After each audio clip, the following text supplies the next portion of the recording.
Hey Corkies, welcome back. You guys loved our easy white wine sauce video. Here are some of the comments from it.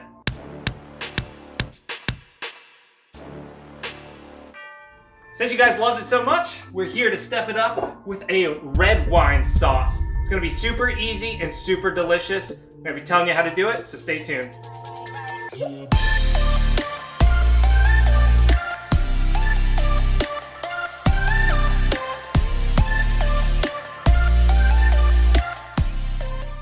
Hello everybody, welcome back to Cork and Java. I'm Billy, and we all know you're supposed to get joy and fascination from even the little things in life that most people take for granted. So here at Cork and Java, we're here to expand and enrich your experience with all of your favorite beverages through wine and coffee, reviews and how-tos, and today, a red wine sauce video. So if that sounds interesting to you and you're new here, consider hitting that subscribe button down below and that little bell so you're notified when all our future videos come out. Alright, let's get right down to it for our easy red wine sauce video. I'm going to start out with the main ingredient. It is, of course, the red wine. And we're going today with a California Merlot. Should be kind of silky, tannic, maybe some oak notes to it. Really, the red wine is the star of the show, so really pick a wine that you want really to have those characteristics part of the sauce. And, you know, don't go like super bottom of the mill cheap, because we're reducing this down and that's just gonna intensify a flavor that maybe you don't really like that much. But also, one of the tips that somebody mentioned in the white wine sauce video is you might not want to go super expensive either. So something like middle of the road that you don't mind, you know, having reduced, but also something that maybe you want to sip along with the meal that you're making. A red wine sauce is typically really good on like a steak or some heavier meats. And that's kind of what this is designed for. If you're making a steak, this is an excellent sauce for the steak. So getting right down to it, some of the other ingredients, we have a little bit of olive oil here. We got 1 shallot, which is about a 1/4 cup of shallot. We're gonna have a little bit of garlic here. We're going easy, like I said, so we're going some pre-minced garlic. If you want this super fresh and you have a little bit more time, fresh garlic sliced up is the way to go. We got a rosemary sprig here for flavor. You can dice this up if you want to, but I'm gonna actually remove it when the sauce is done, but we'll get that flavor incorporated in there in the sauce. We got some beef broth here. This is a 1/2 cup. We'll be also using a 1/2 cup of the red wine of your choice, and 2 tablespoons of butter. All right, so let's get this heat kicking. You want to go a medium to medium high heat. All right, adding a little bit of olive oil in the pan here, and we're putting in our 1/4 cup of shallot. And the finer you dice those, the better. I'm not an excellent dicer, so mine are a little bit meh. Not super uniform, but you know, this is more of a wine channel than it is a cooking channel. So if you're interested in wine, definitely hit that subscribe. All right, our shallots are getting translucent now. If you don't have shallots, you could use red onion to substitute. After all, you are the boss of your red wine sauce. So at this point, we are going to be taking 2 tablespoons of butter here, adding that into the shallots. And also, if you have already previously cooked meat in the pan prior, keep a lot of those crusties and great stuff in the beginning, and that could be your substitute for olive oil, and really deglaze the pan with all of that juicy goodness from the meat you were previously cooking.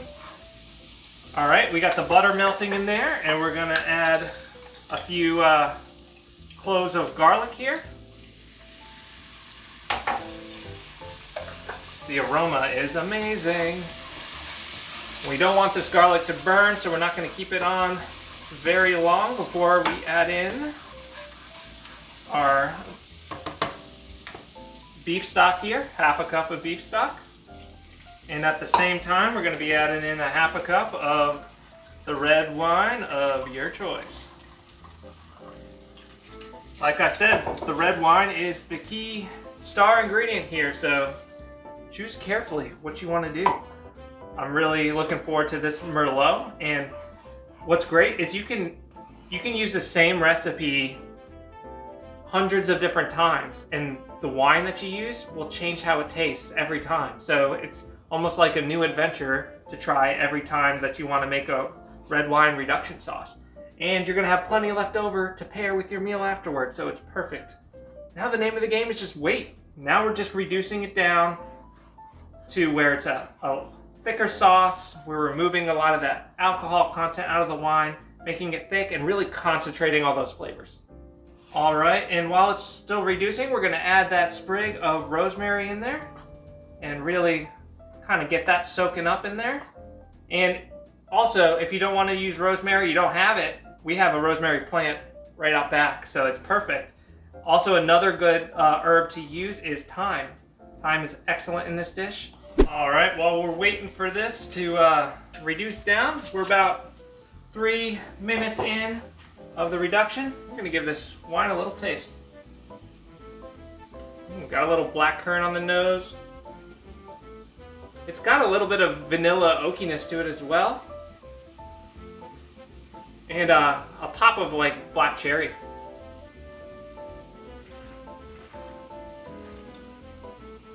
Ooh, it's very silky.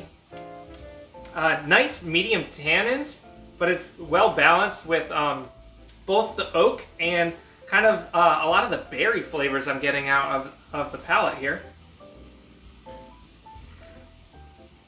Yeah, it's a very well balanced, very delicious Merlot. It's not overly complex, but it's kind of a more medium bodied Merlot. I've had some that are heavier, some that are lighter, but this is gonna be perfect for the sauce here. All right, we got it reduced down to where I like it. I like it to where you can kind of run your spoon along it and it creates a little bit of pocket there. It's nice and thick and it's got a lot of those chunky shallots in there, which I love on my steak personally. But yeah, let's give it a little taste here.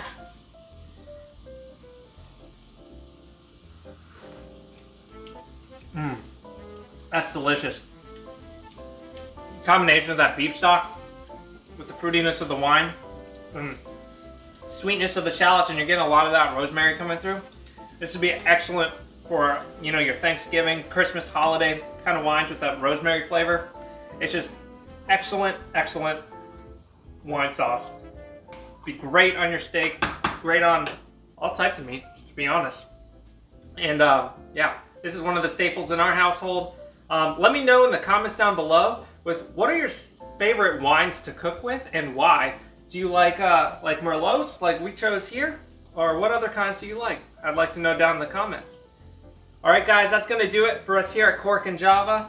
If you like this comment or content, please give us a thumbs up. It just helps put our face in front of more people on the internet. And also, if you like red wine, especially out of California like this, make sure you check that link down below for the California Wine Club. They got great deals and it's a great wine club for the holidays to get for friends or family or for yourself. It's something that we have enjoyed a lot being a member of the California Wine Club. So check it out below.